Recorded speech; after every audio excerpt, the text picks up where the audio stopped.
नमस्कार, मैं आदित्य मिश्रा अपने ऑफिशियल चैनल पोगी ऐप पर आप सभी स्टूडेंट्स और पेरेंट्स का स्वागत करता हूं। आज एमसीसी ने नोटिफिकेशन जारी किया है एनआरआई कन्वर्जन्स के लिए। यस, नेशनैलिटी कन्वर्जन्स के लिए जो सबसे पहला नोटिस आना था वो आज 6 तारीख को आ चुका है। तो इनमें किस किस बात का ध्यान रखना है?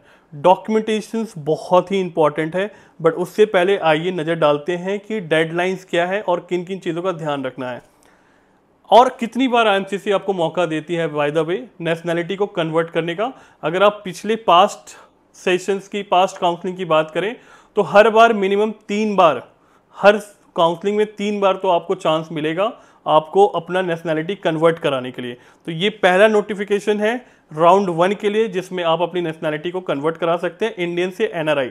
इसमें एक बड़ा कॉमन से डाउट भी होता है कि सर जब हम नेशनैलिटी कन्वर्ट हो जाएंगे तो क्या मुझे हर डीम्ड कॉलेज का सिर्फ एनआरआई सीट्स ही मिलेगा या गवर्नमेंट के एनआरआई सीट्स ही मिलेगा? ऐसा बिल्कुल नहीं है।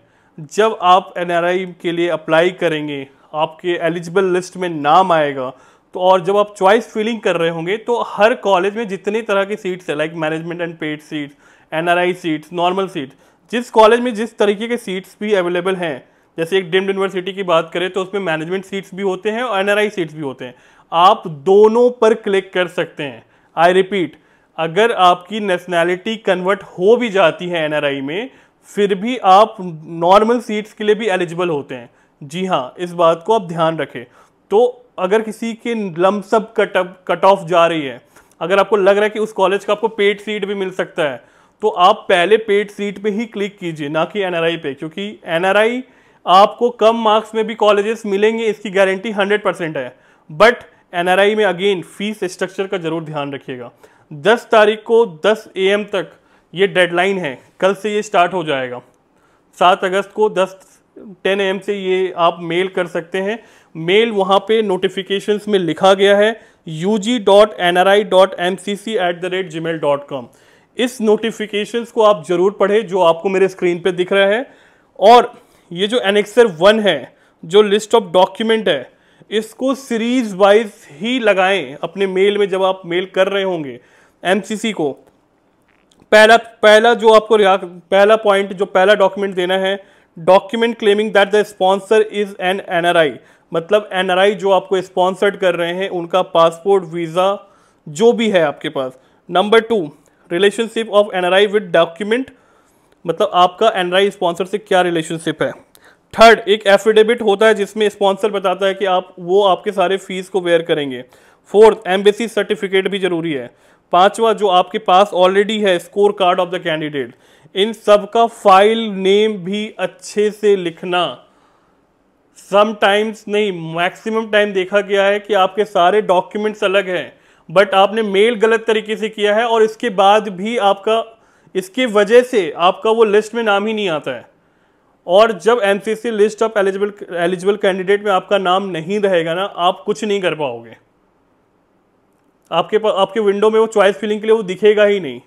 तो बिल्कुल जो एनेक्सर 1 में दिया गया है, जिस फॉर्मेट में दिया गया है, उस चीज़ को एकदम ही step by step, file name, sequence, हर चीज़ का ध्यान रखना है। जी हाँ, क्योंकि अगर आपकी लिस्ट ऑफ एलिजिबल कैंडिडेट में नाम नहीं रहेगा तो आपके रिजेक्शंस का रीज़न भी नहीं आएगा कि आप क्यों रिजेक्ट हुए। अगेन सिर्फ डायरेक्ट आपको राउंड 2 में ये मौका मिलेगा, राइट।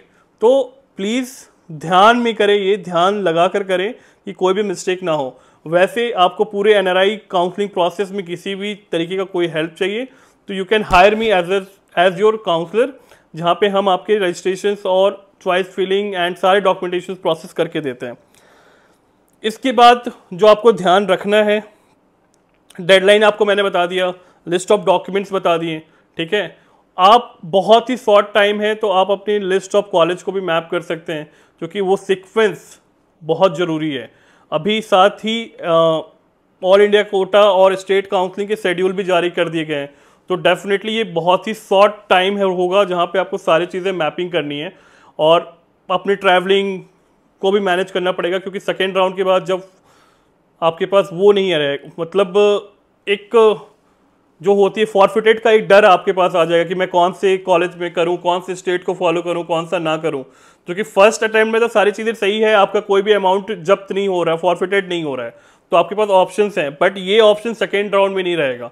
तो राउंड 1 में प्रिसाइजली जो आपको चाहिए, जैसा चाहिए, उसी तरीके के चॉइस फिलिंग को करें आप। और अगेन इस वीडियो को अपने दोस्तों के साथ भी शेयर कीजिए और बताइए कि आगे आपको किस में प्रॉब्लम हो रही है। किसी भी प्रॉब्लम के लिए आप मेरे हेल्पलाइन नंबर पे भी कॉल कर सकते हैं 6200550409।